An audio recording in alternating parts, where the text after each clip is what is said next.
Welcome to the Mindset Matters podcast, where we talk all things mindset and reaching your goals and happiness and things like that. So today's topic is going to be all about fear, because I truly do believe that fear is one of the number one, really, that doesn't even make any sense. I meant fear is, to me, one of the ultimate enemies that actually holds you back from doing anything that you truly want to. Because how many times have we been like dreaming about something, but as soon as the idea of executing it, we're like, oh, maybe I just wait. And then we come up with all these excuses and all that stuff.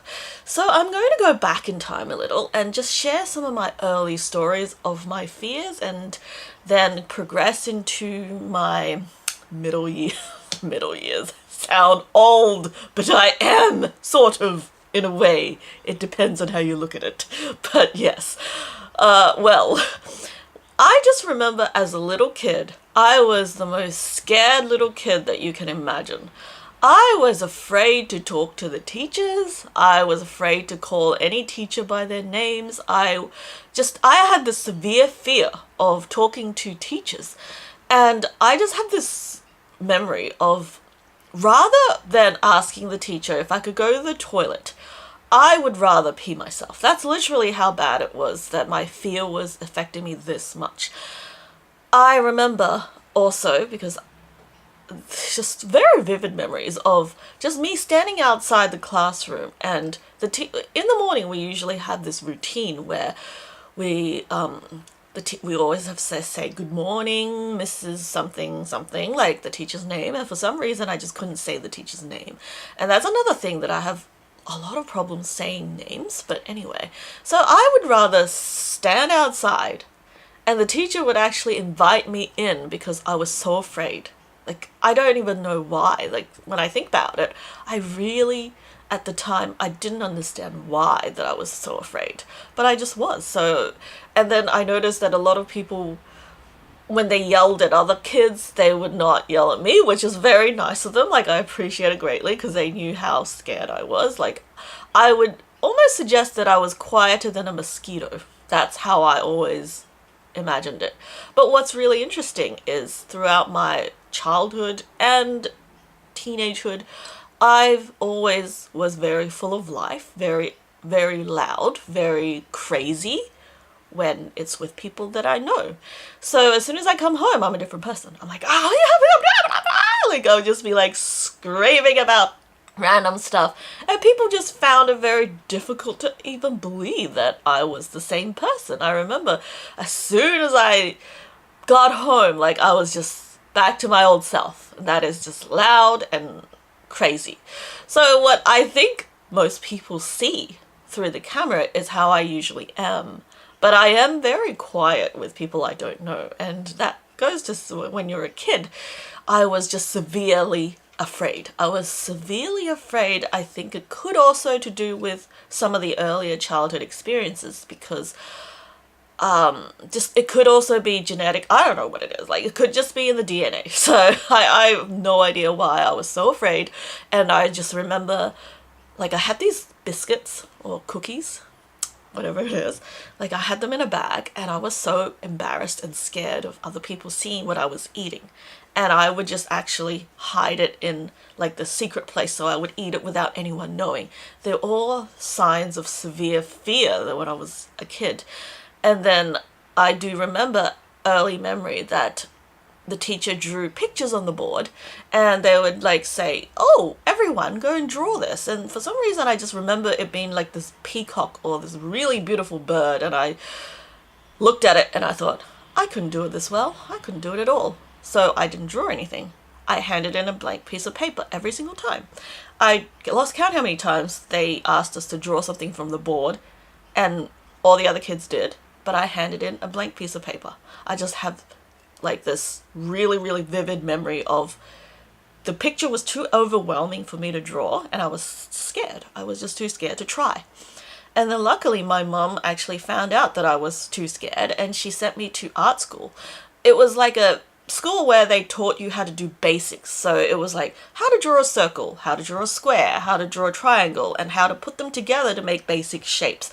I just remember after I went to the school for a period of time, I went and the teacher drew that same picture, same style of picture on the board. And guess what? I actually drew the picture for the first time. It was just such a crazy thing that I remember. It just shows that sometimes, even as a child, you are so afraid of screwing up that you'd rather not even try at all. So that's my childhood. And then fast forward a little bit to more of a teenage, early teens time. I was better. Mainly the biggest reason was I moved from China to Australia, and Australia is a very warm and encouraging place. At least that's my experience. People were much nicer. People were much nicer. In China, you could actually get into a freaking physical fight because you walked out of the train station too slow. That's literally something that has happened. And at school, the teachers are pretty ruthless sometimes. They can do some really crazy punishments for kids who came in late or just misbehave. I still remember one time my teacher literally just said, "I'm leaving and never coming back." She left and all the kids started crying.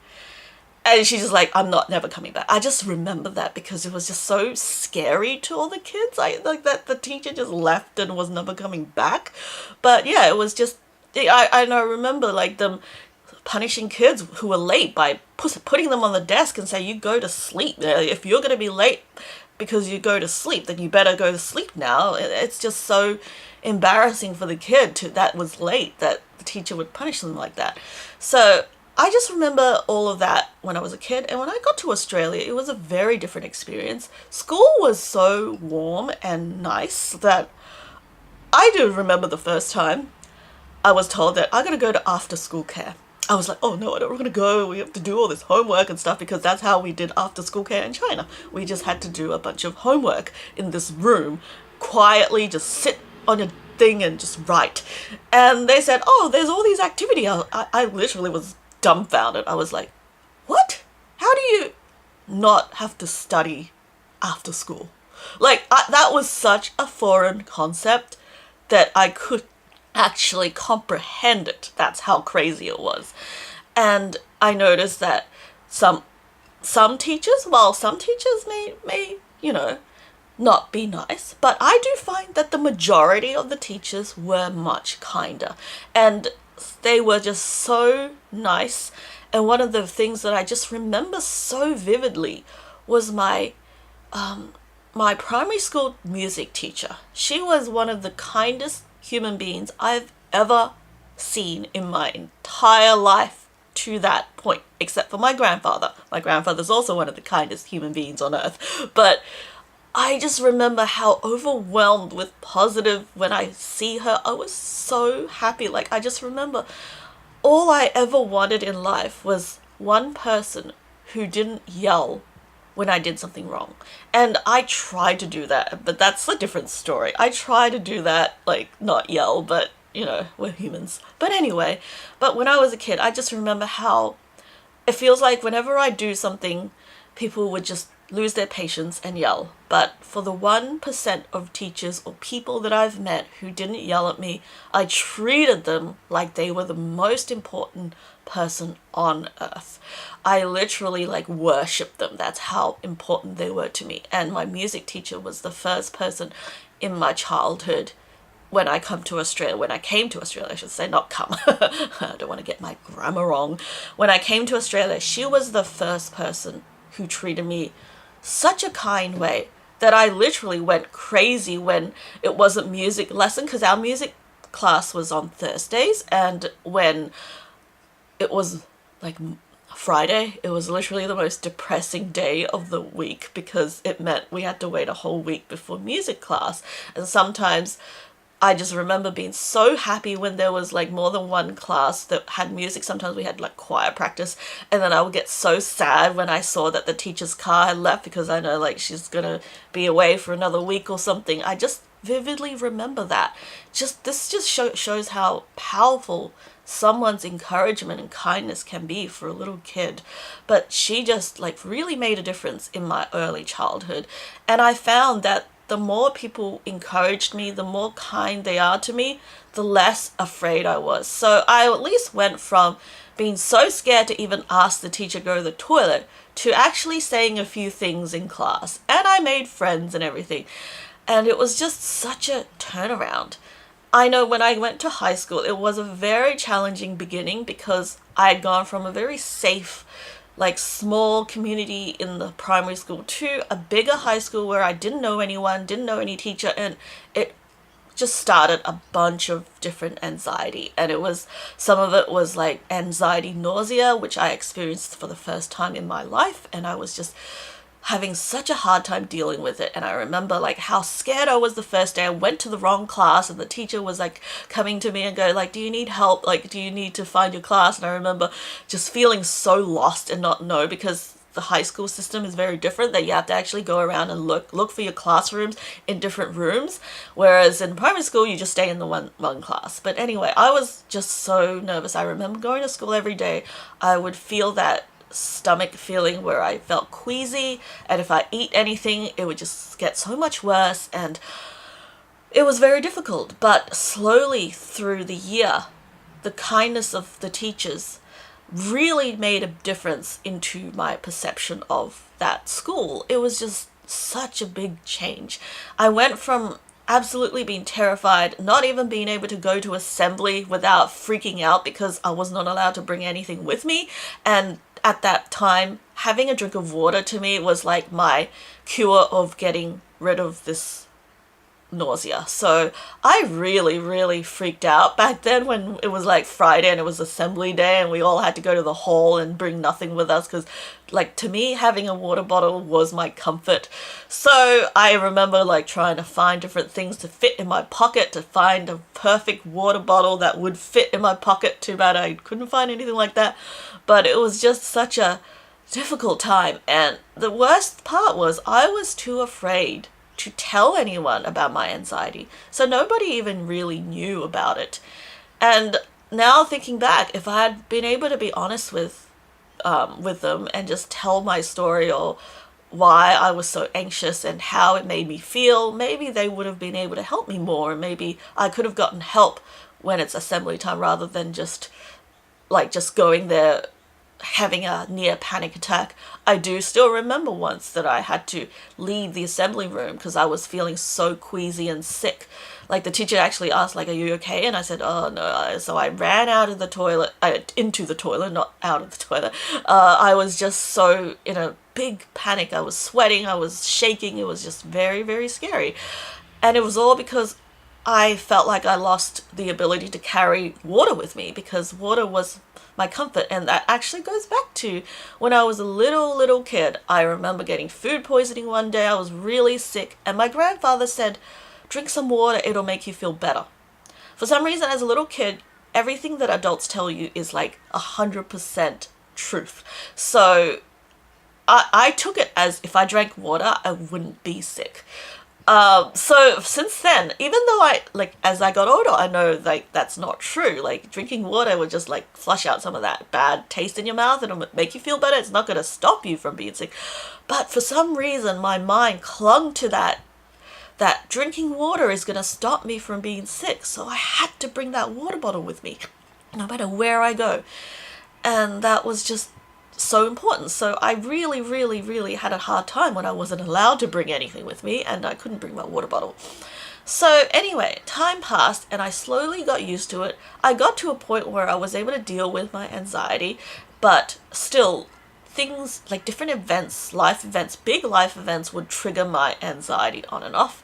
And I'll always remember there was one time when I was watching a movie with friends and I got a panic attack, and then from then on, watching a movie was scary to me. I was too scared. Like the idea of going to the cinema or a concert was horrifying. I couldn't even do that. Like when you think about going to a movie and seeing a concert, it should be the happy times and you're just so excited. But to me, I was just filled with anxiety and I had trouble going out. There was a time when I was too scared to even go out. And I remember just searching everywhere for some kind of clue on how to get rid of it. If only I had found someone with similar experiences sharing what they learned, it would have made such a big difference to me. So the anxiety continued, but that's not the same as fear, because anxiety to me had always been more of a physical symptom to me. Fear is like, oh, I'm scared to do something because it's scary. So to me, they are still different but similar. I always found comfort in school because I actually was very lucky to have some teachers that were very, very caring, and they encouraged me. They actually saw my talents. They would say something like, oh, you're so talented, when they see something I'd done, because often I'd be a very fast worker with things that I'm interested in.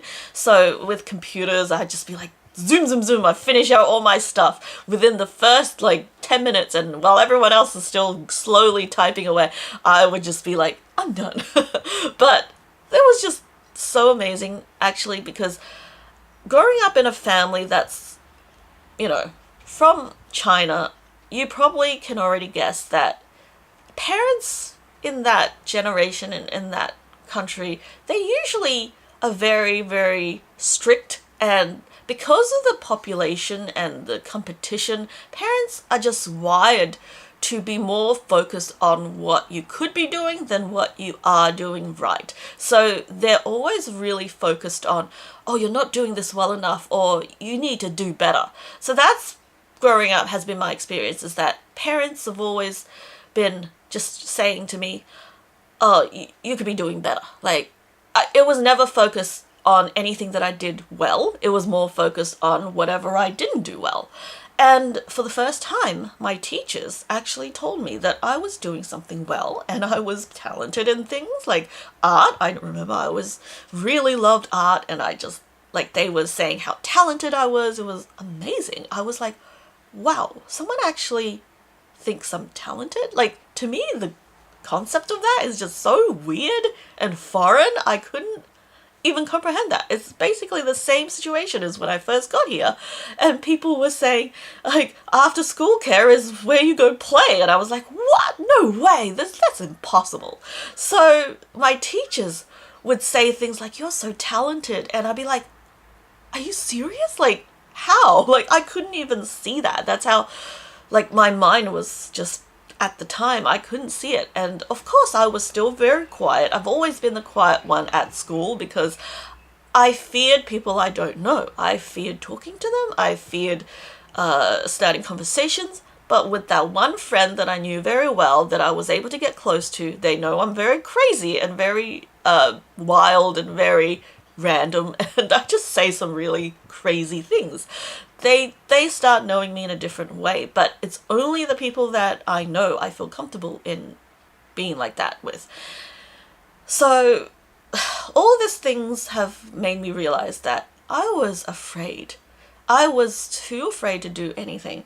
And then when school finished, I felt like, okay, I had to do something that I sort of felt like it was okay, but I didn't think I like it that much.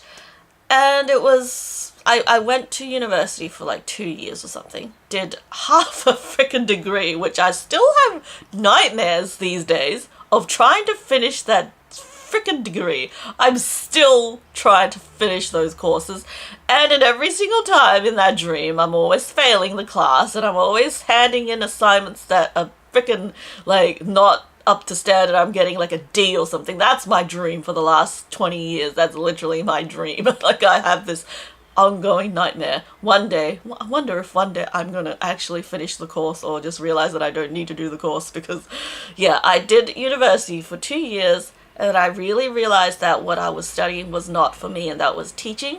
I had severe issues with talking to the students, especially when someone else was observing me. I just felt so embarrassed. For some reason, the concept of someone else listening to me talk is really, really difficult, and I still have that issue today.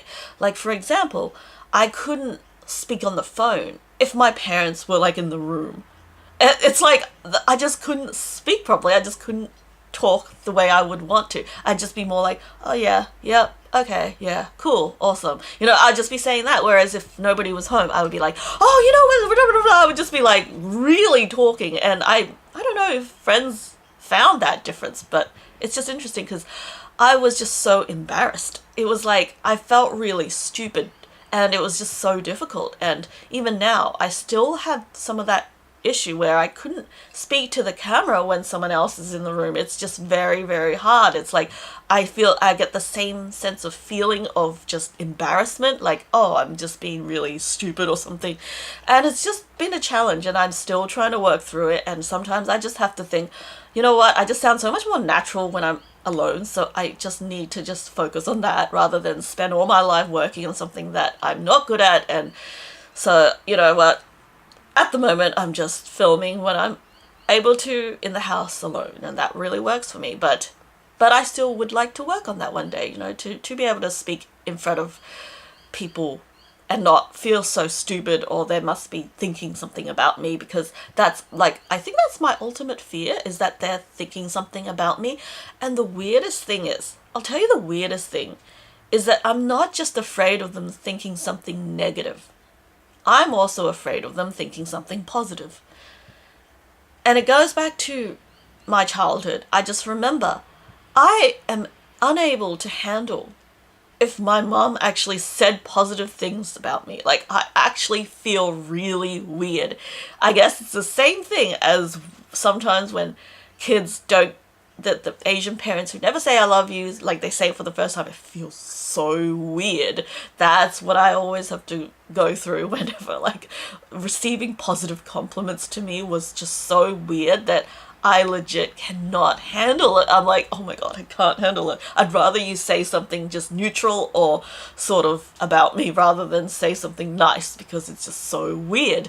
And I had the same issue with, you know, just when I'm speaking and someone else could hear me, I'm thinking like, what if they're thinking something negative? Or what if they're thinking something positive? What if, like, I don't know, it's just so weird that my mind has seen that as such a big threat, that even a positive, like, thought in their mind about what I'm doing is so terrifying to me. I really think that is just something like a childhood experience or series of events that has led your mind into thinking the way it did. So that's my fears early on. And luckily I was able to, with the encouragement of my teachers, I was really able to open up and just be more able to chat to people. Like, I was a lot better. At the end of high school, I was a lot better. I mean, I'm not where I want to be, but I'm so much better than what I used to be, which is pretty much like completely silent, and I wouldn't even say anything. And I still do remember the first day of school or the first week, all the kids wanted me to speak because they just saw me as someone who never spoke. So they would be like, can you talk? Can you actually talk? Like, they would try to talk to me as if I didn't understand English, where I'm like, yeah, I can talk, I just don't really want to. But anyway, it was just very, very difficult at the time. But I opened up and I got better, and it was all because of the love, encouragement, and the care of people who actually really saw that I had a talent. And that goes to say, sometimes when I think back to the people who are very important to me, I will think of those teachers, because they were the first people who really made me feel like I was actually have something positive to offer, that I had talents, that I was actually able to do things really well. Because when you're told your whole life that you need to do better, you really do believe it. And then having one person to be the encouragement is truly life-changing to me. And that's been so important to me that I just so badly want to express how grateful I am to them, because they've changed my life. They really have. So now we're back to, okay, you have to, like, excuse me, my glasses aren't that great, they keep falling off, so I have to, like, push them up, and if it annoys you, you can do me a favor and count how many times I've done that. Anyway, so maybe that'll just, like, appease you from the annoyance. But anyway, so we're on to finishing high school. Yeah, now I am, like, fresh out of high school. Didn't know what I wanted to do, quit university after 2 years, and I was still really afraid of doing things. And you know, when I was really, like, in my teenagehood or early adulthood, which is around 20s, I really started to love watching YouTube videos. I just loved it. I loved the idea of it.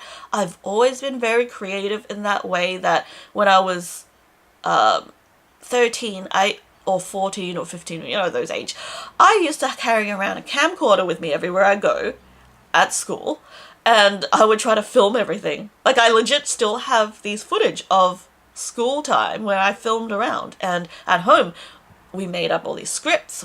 I remember writing this script for Dear Old Life because I thought it was funny enough for it, or something. It was called Dear Old Life, and I wrote down the script of all the funny events that's happened, and I wanted us to reenact it, and then we would like actually film it like it was a movie. Like I come to the door and the filmer is opening the door and say, hey, it was such crazy good memories. But I was too afraid to put that stuff on the internet. Like, I was too afraid to start my YouTube channel, even though I really wanted to. For years I watched a creator called Bubs, and I loved her videos. I really loved her vlogs, and for about 10 years I watched, feeling that tiny bit of envy because I wanted so bad to do that, but I felt like I couldn't. And why? Because I did it to myself. My fear told me that I couldn't. Why? Because I thought I didn't look good enough, because I didn't have a pretty enough face, because my teeth aren't straight enough, because my eyes aren't whatever enough, because I obviously can't do this or that or this or that. So much self-doubt. And that made me realize, or made me believe at the time, I should say, that I couldn't be good, because I also based everything on my version of success at the time, and that is, oh, to be successful you have to have a certain amount of subscribers. And when I think about it now, it's just so silly that I had that mindset, because if I had the mindset I have now, which I will get to later on, I would have just been able to create so much shit. Maybe not shit, but I'll be able to create so much stuff. And when I think about it now, it's like I really did waste about 20 years of my life wishing and not doing because of fear. So I want so bad to encourage you to actually don't give in to your fear, because there's been a lot of times when you feel that intense fear in the beginning, the doubts, everything, like, oh, you can't do something. And then when you start doing it and you get better at it, you realize that your fear is just all in your head. It's actually not a real life-threatening situation. It's the fear talking. And a lot of times you'll find that as you do something, the fear will slowly go away. But you actually need to really be doing it for a long time. And that's just fear of starting something new. That's just fear of actually getting into content creation for me. I was terrified. I remember I moved to America for about 3 years, and during that time I remember I was really stuck at home a lot, and I just had nothing to do, and what I really wanted to do was to start vlogging, but I was too afraid. I always remember that one time I filmed myself talking. I think I was just trying to talk about my experience. After that I had a look at the footage. I was like, what kind of crap is this? And I deleted it. To this day it's been my great regret. I wish I had just kept it up, because I would have been really fascinated to hear what I said back then. And maybe now I would have had completely different values, completely different thoughts, but it would still be a growth process that I would have loved to go look back on. And who knows what kind of memories I would have been able to capture, all these cool things that I just missed out on just because I was too afraid and I deleted the footage. So I would totally just go back in time and like drag myself by the collar and say, like, you idiot, stop doing the delete. I wish there was no delete button then, or just like as soon as you record something it just automatically plays or puts it on the YouTube. That would have been my dream, because I would have loved to actually been able to go anywhere with that, but instead I let fear control me and I just quit. Or not even start, I should say. I quit. I mean, I didn't even start.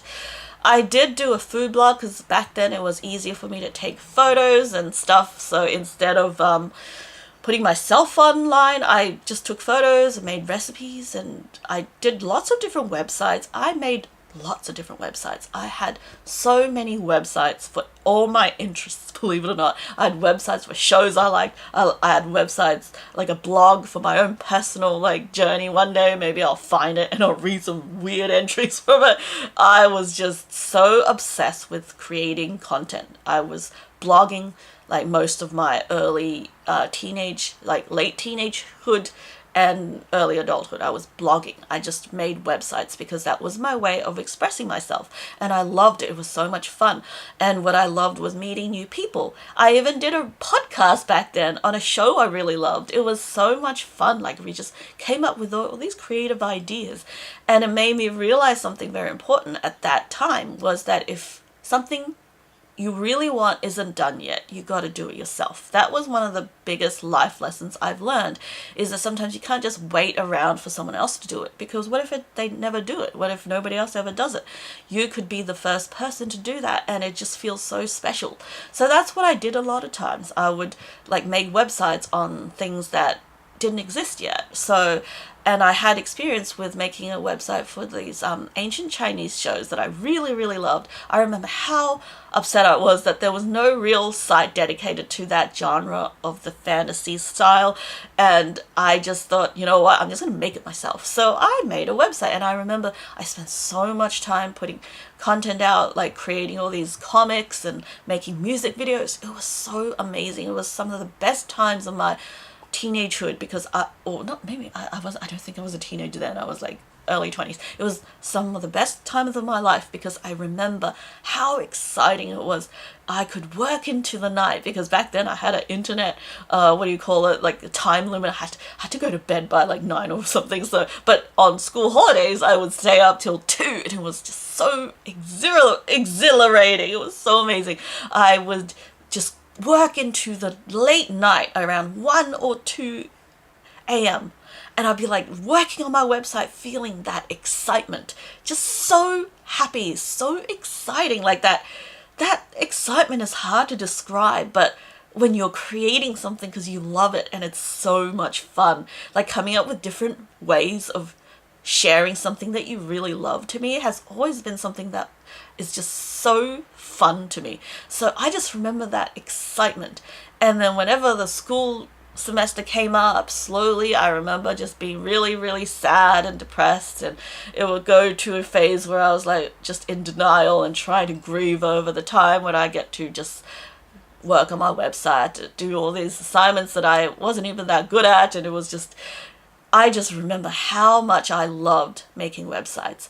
I would have loved video creating equally if I wasn't so afraid or self-conscious. You know, it's like thinking back, I was so afraid of it. But if I actually embraced all my imperfections, embraced all the things about me that I thought weren't good enough, I would have been getting so far ahead with my videos, because I'd just be able to create all this stuff. And looking back, I can't change the past. I can't go back in time. That doesn't exist.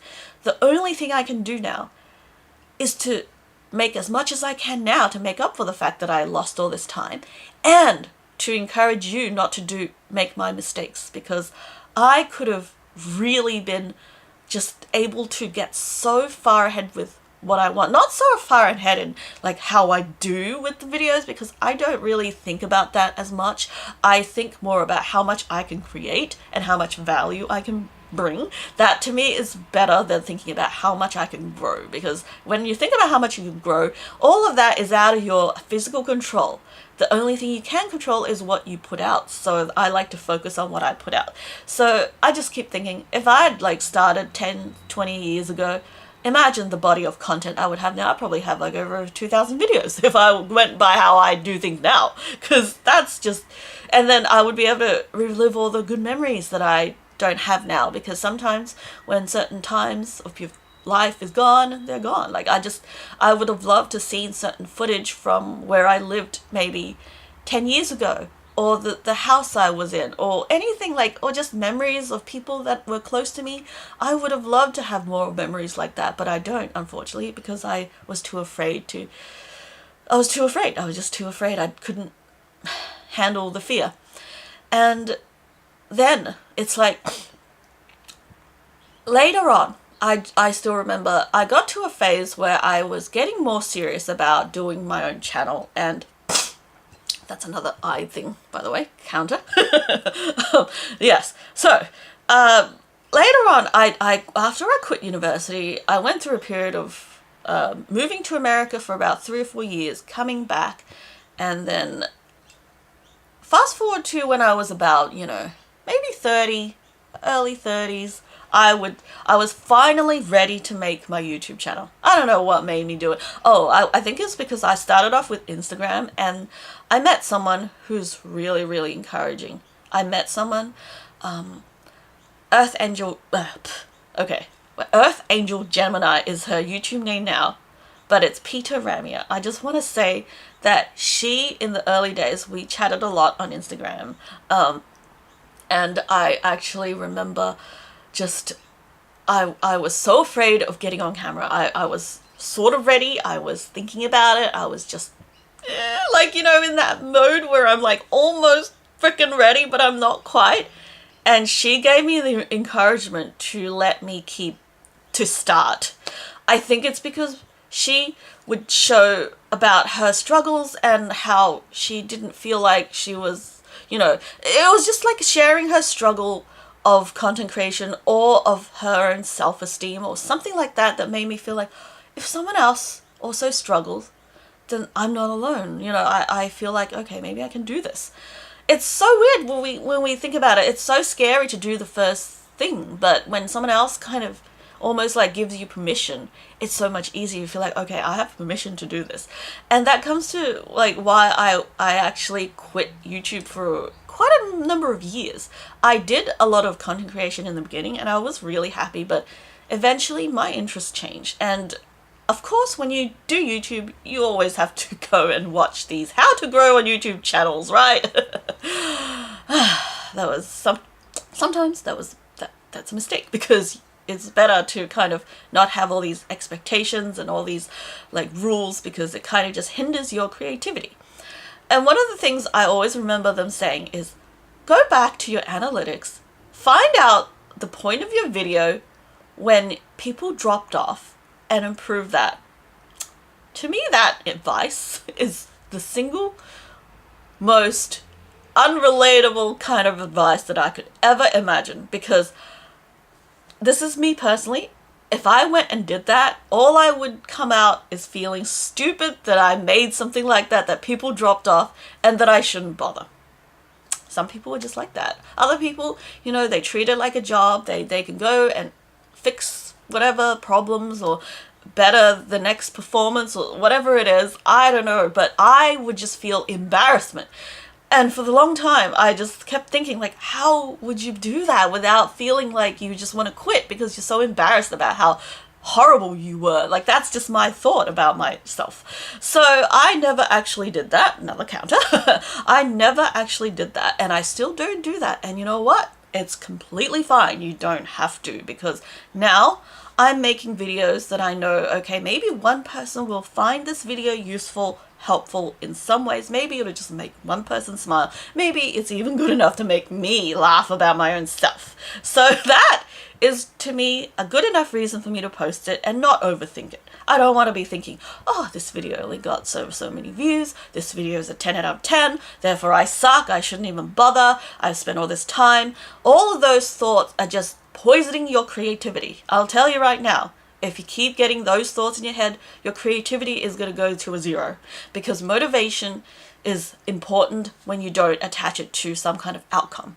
That's one of the very important lessons I learned, is that you cannot attach your motivation to an outcome. If you do, because the outcome is often not really directly in your control. The only thing that's really in your control is your action, what you can do, what you can say, what you can actually do. But the actual result is out of your control. And if you can't control it and it doesn't happen, you're going to be disappointed. And what happens when we're disappointed? Our mind is going to say, like, that's not worth your time. Just don't do it. Just give up. So that's what I did. I remember at one stage I was feeling trapped about niching down. I was like always told that I got to niche down. I got to create the same kind of content for the people. Like I can only reach one audience or whatever it was, that I had to just pick one thing that I really liked and stick to it. And to me, that idea of boxing myself in was enough to actually make me not even want to try. So that's basically why I quit for 3 years, because I found that during that time, a lot of my aesthetics changed. I went from really really, that's a word, okay, really liking the aesthetic, like the pink glam aesthetic, to more of a warmish, like green, sunflowery kind of pink roses, kind of natural, yes, I love it, aesthetic, where it was more like just warm colors. I I changed a lot during that time, and I picked up a few hobbies like gardening and stuff that I really loved that I never spoke about before in my videos, and suddenly I felt trapped again. I was like, no, I can't make any more videos because I obviously am not I'm not a gardening channel, therefore I can't do any gardening videos. And if I do, then I'd have to be a gardening channel. Oh my god, maybe I should make 3 channels, one on gardening, one on frickin' thing, and one on this other thing. And then my thoughts just completely overwhelmed me. It got to a point where I was like, no, just screw it, I'm just gonna give up. So sadly, I spent 3 years kind of just doing all my stuff without lifting the camera. At the time, I didn't even know where the camera was. And it was sad because now looking back, I was like, oh my god, I just gave up because I was afraid again. I fell into the same trap. I was scared. I was scared of disappointing people. I was scared that people were just going to be like, oh, what is this? It's like you just think so much about yourself, as in like, oh, what if I suck? That it like paralyzes you from doing anything that you really want. Whereas now what I try to think is, I want to be able to create as much as I can, because even one thing, it could be completely irrelevant, but I don't need to reach everyone. I don't need to like the same people to like watching everything that I do. If I can just make one piece of content for that one person for that one day, then that's good enough. I'm not going to overthink it. I'm just going to create what's important to me, have my body of work, and be like that. Because to me, nothing feels more fulfilling than achieving one of your dreams or goals of like making that video you always wanted to make because it's important to you. That's something that's really, really important to me. I know I just sounded like I repeated myself, but yes. Like, to me, it matters to me to be able to actually create what I really truly love or care about, as well as creating stuff, you know, for the audience. So I see a good balance in doing everything. And what I really, really hated was all the advice about niching down, is that you're not allowed to create stuff that you really want. You can only create stuff that you kind of like what people want to see. And to me, that the concept of that just made me want to give up.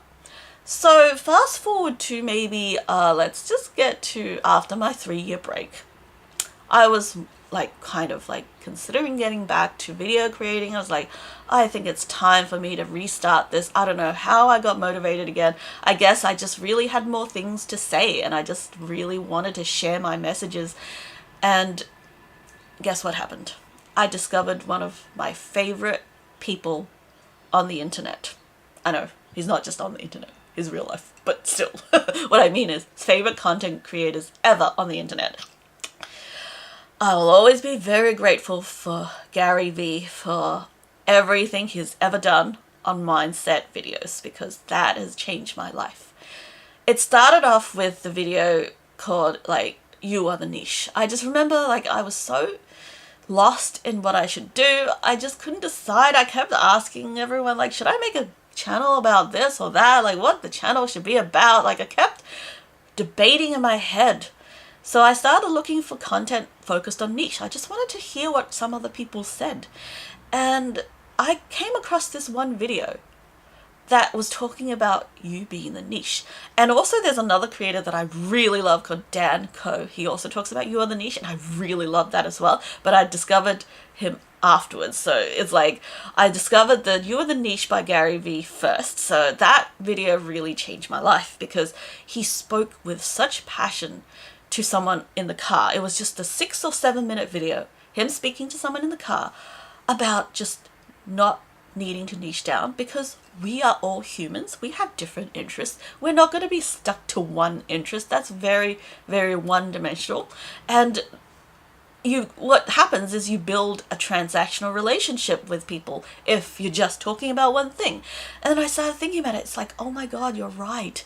I was thinking about all the people I followed for just one thing, for like tutorials or for like educational stuff, when they didn't share too much about other stuff. It was a very transactional relationship, because I found myself just not tuning in to when, if they were posting gardening videos on how to garden, let's just say all the best practices to gardening, which are very useful. Like, I'm not saying there's anything wrong with posting that, but if I'm interested in gardening, I'll follow the channel. If I'm not interested in gardening, I will unsubscribe. However, for people that I feel a personal connection to, there's not a lot of people, I have to say, because a lot of times it's when people share like very personal stories or share their struggles or share something about them that's very, very like similar to me, like I can relate to. That's when I really feel connected to that person, and I will want to watch everything they create. I really am interested to hear what they have to say, because that there's that connection. And I feel like, okay, you know what, I just have to take doing the thing that I truly matter to me, that truly matters to me, or that I truly think is important, than just doing something just for the transactional relationship. So that's what I have to think about. And what I'm so grateful is Gary Vee gave me the permission to be my own niche. I truly do believe that. It's like, it's so weird that we feel like we need permission. Like, so many times, if you think about it, when you have the thought that you feel like you're the only one, you just feel like, oh, there must be something wrong with you because nobody else thinks like that, or so little people talk about that. You kind of just have this mindset like, there must be something wrong with me, and that you just feel afraid or very insecure about how you feel or think, that you feel like you really need permission from someone else to actually be okay with doing what you do or believing what you believe. So that's what it really felt like. He gave me permission to be my own niche. And ever since then, I have to say, I've never looked back. And I love what he says about that he wants to reach different people, like not just the same audience, but different people, because the message in that could be really helpful for different groups of people. And I just think of like, wow, that's so true. And how it's so good to be off-brand, because you as a human being is very unique. Like nobody in the world is interested in just one thing. So if you can actually, and that's something I love about what Dan Coe has talked about, is also if you can actually just make your other interests interesting for people, then you can talk about it too. Like it's like very, very cool if you can talk about why something really matters to you, because people might be interested in that. Maybe not everyone will, but that's okay. You know, it's just like when you were younger and your friends would talk about the show that you've never seen in their inside joke kind of manner, and you just be like, yeah, what is this? What are they talking about? Nah, I'm not interested. But if they try to introduce you to the show and tell you maybe a little bit of the outline of the story, you'd feel more interested into like trying to check it out. So that's how I like to see it, is that, yeah, like it's cool and fun to talk about other interests. You don't have to just stick to one thing. Well, how limiting is that? Like imagine if you just live every day like not being able to be your true self because you feel like you're going to disappoint people. Like, I truly do believe that you gotta be who you are. You gotta be who you're inside. Whoever you are. If you're the wacky, I'm thinking too much. If you're wacky and crazy and silly, then that's great. You gotta do that. You gotta be that. If you're very, very, like, I don't know, whatever that you feel like your personality, I can't speak, whatever you feel like is your personality, you gotta be you, because that's so important. So many times I've just seen, and like people who just feel pressured to be a certain way, they might feel like, oh, if they're silly, people just make fun of them. And I have to say that I've gone from being afraid of showing my silly self, I guess, to being so happy and truly happy when I can just be silly, because that's just how I am a lot of the times. Like a lot of, like, I would say 50% of the times I can be very silly and say really silly things and random things that makes no sense.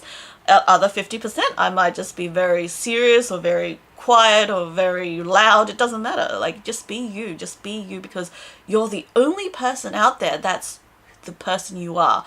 I know you might think negatively about yourself, and maybe you think, oh, it's not good to be me, but think of it as like even a person who's watching from the outside. You're unique. You're the only person with your life experience, with the thoughts that you do, with everything that is unique to you.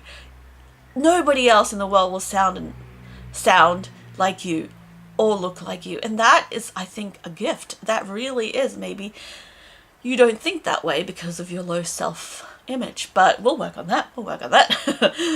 But right now, I just want you to believe that it is really amazing that you're unique, and don't let fear stop you from being you, because just think of all the people you could attract. Well, not attract in that way. I'm talking about more like, oh, people see your personality, can't speak very well these days.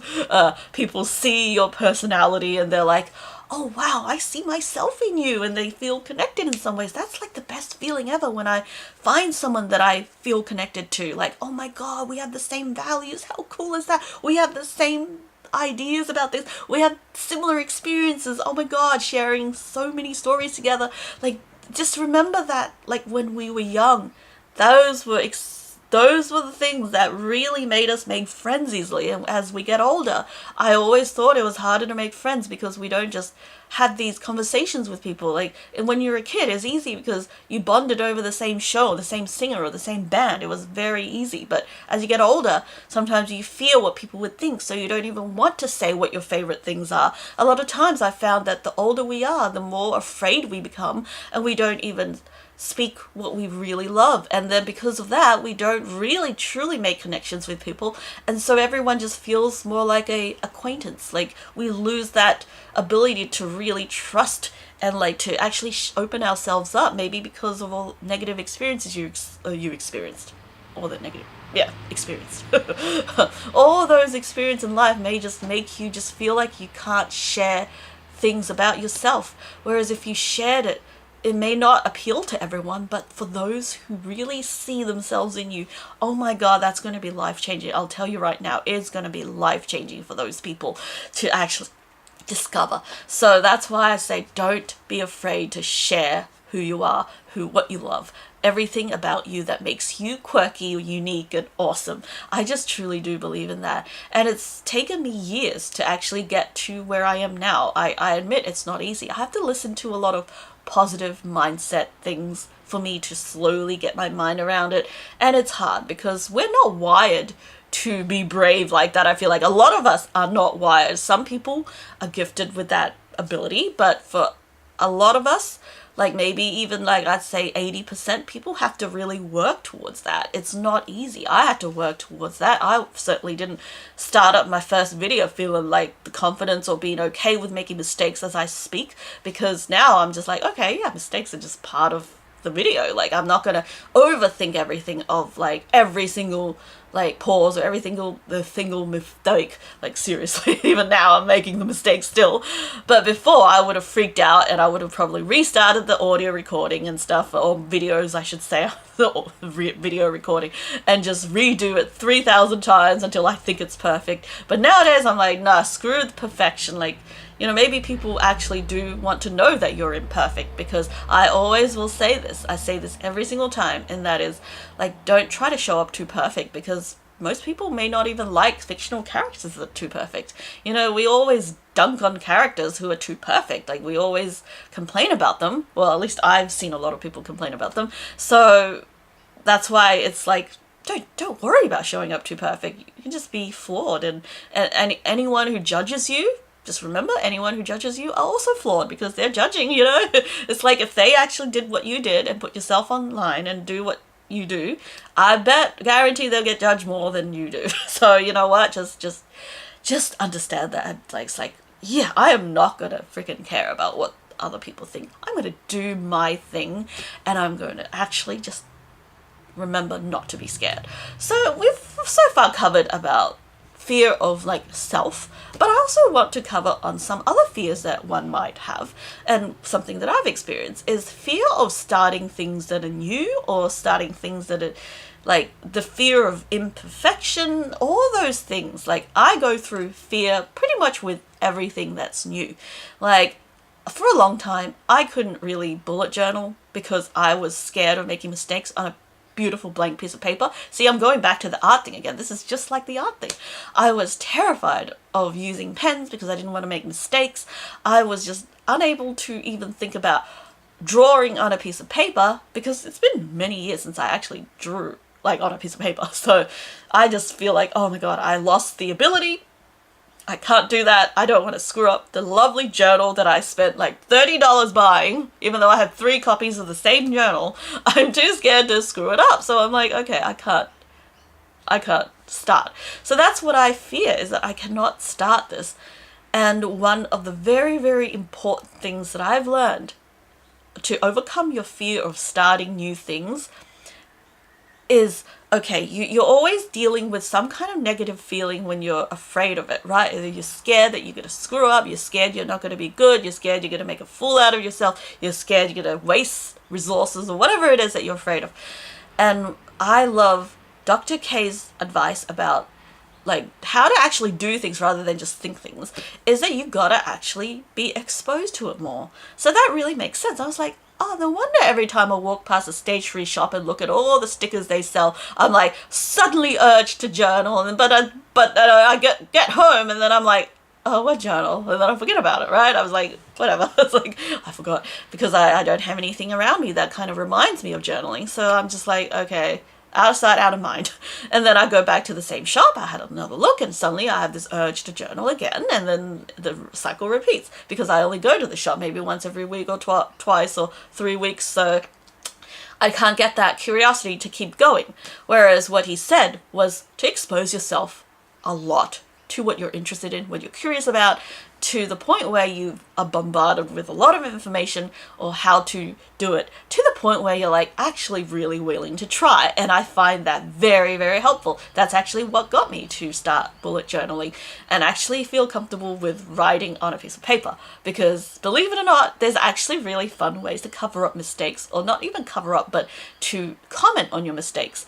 Because one thing that I have to learn the hard way is that mistakes is part of life, and mistakes will happen no matter where you go. Mistakes will happen in paper, mistakes will happen with what you say, mistakes will happen with your decisions. Pretty much everything in life revolved around mistakes. And you're not perfect, we're not perfect, nobody's perfect in the world, so we can't expect ourselves to be perfect and don't make no mistakes. Actually, if you are someone who never made any mistakes, I think that person doesn't exist, honestly. I honestly don't think there is a single person in the world that is perfect in every way.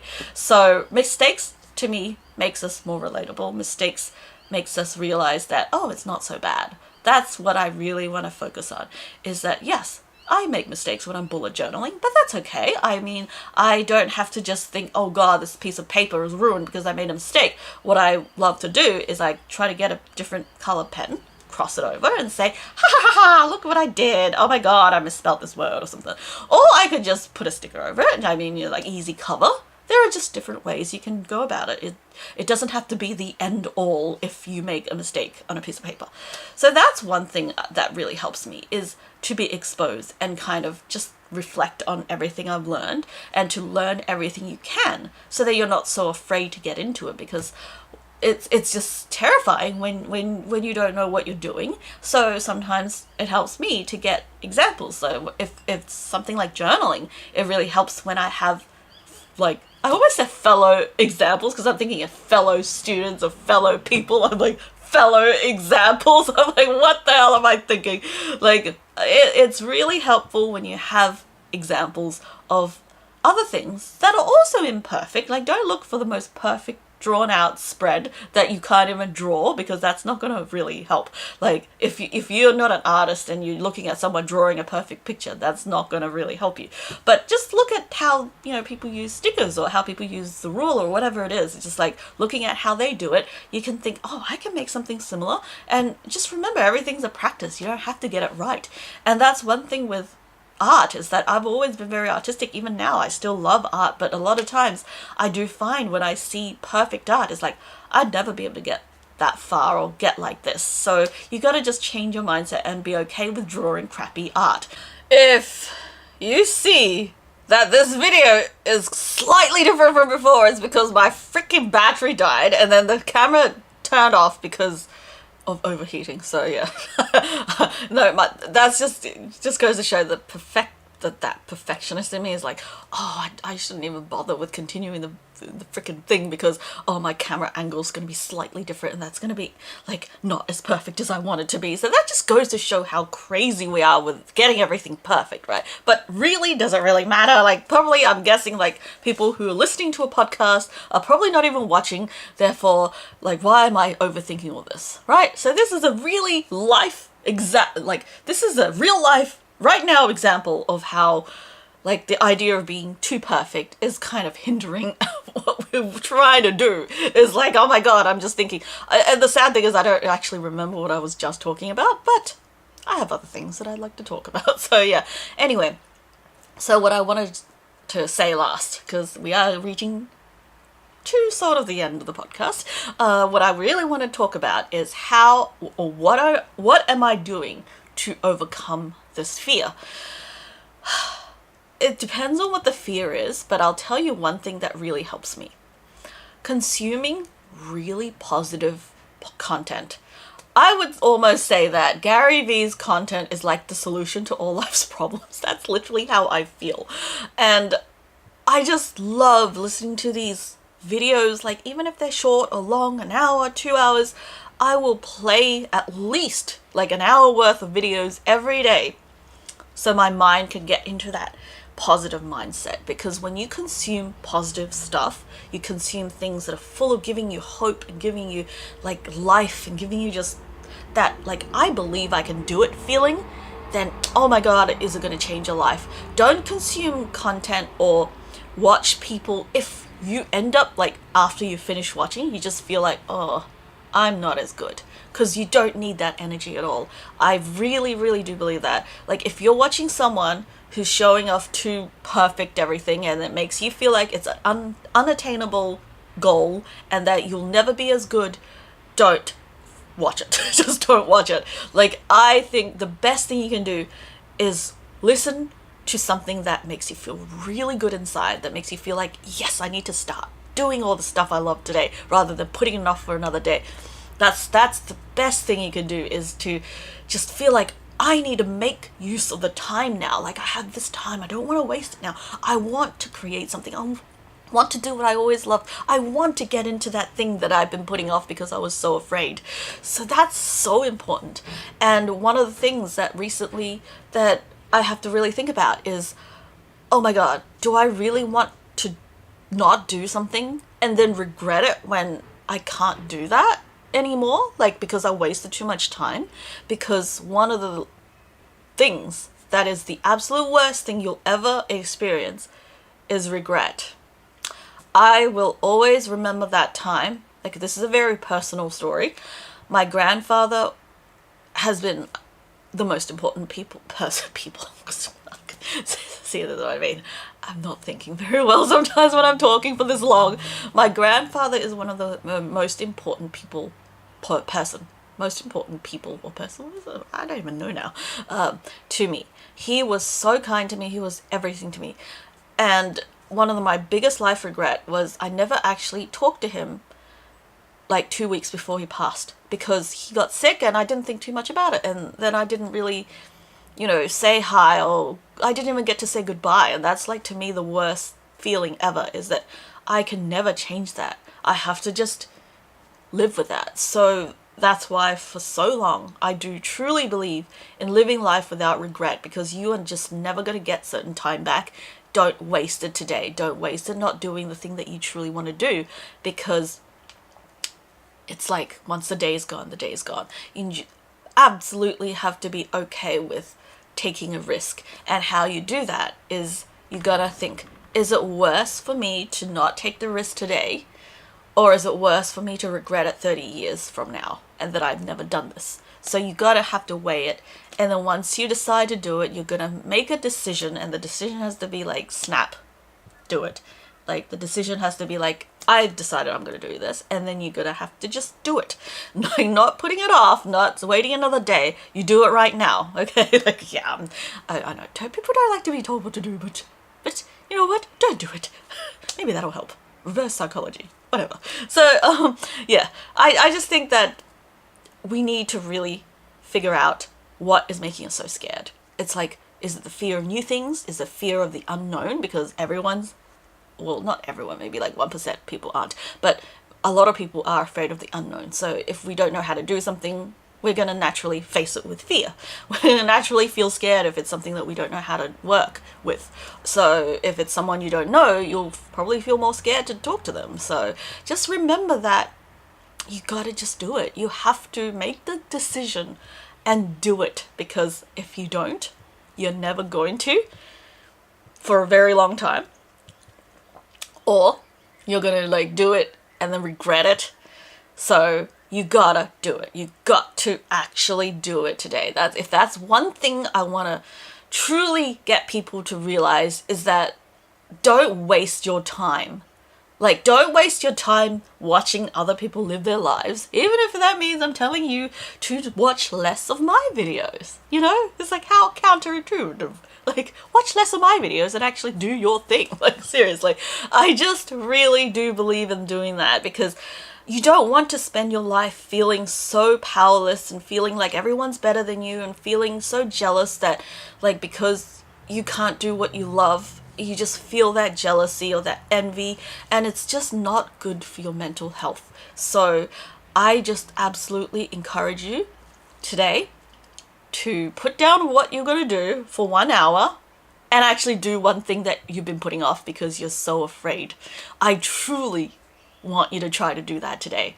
So do it right after this video if you can. I really do hope so. I want to hear, what are some fears that you face? What are some of your worst fears? I really do want to know. Fear is something I definitely want to continue talking about, just because so many of us are affected by fear so badly that it paralyzes us. It makes us not do anything that we really want because we're so afraid. But in the end, for what? For other people? Like, seriously, they're not living your life. You are. You got to do what matters to you, rather than fearing what people think. Because I know we fear because we're wired to detect threat. You know, I understand that, but we need to realize, or try to at least slowly convince your mind, that someone else's opinions is not going to actually physically affect you in any way. So it's not like they're going to like show up in your house with a freaking chainsaw and say like, ah, you suck, bang. Like, they're not going to do that. So you got to actually realize that I am allowed to do what I really love and not worry so much about those people's thoughts. That's just so important to me. So I really hope that you found this podcast very helpful. I would love to hear if you've ever felt any fears or what you were afraid of. How did you overcome them? If you'd like to be a guest on the podcast, please let me know. I'd love to have guests to talk about very different things to do with mindset, positivity, and just overall how to find that happiness that we all desire. So hopefully you have a wonderful day.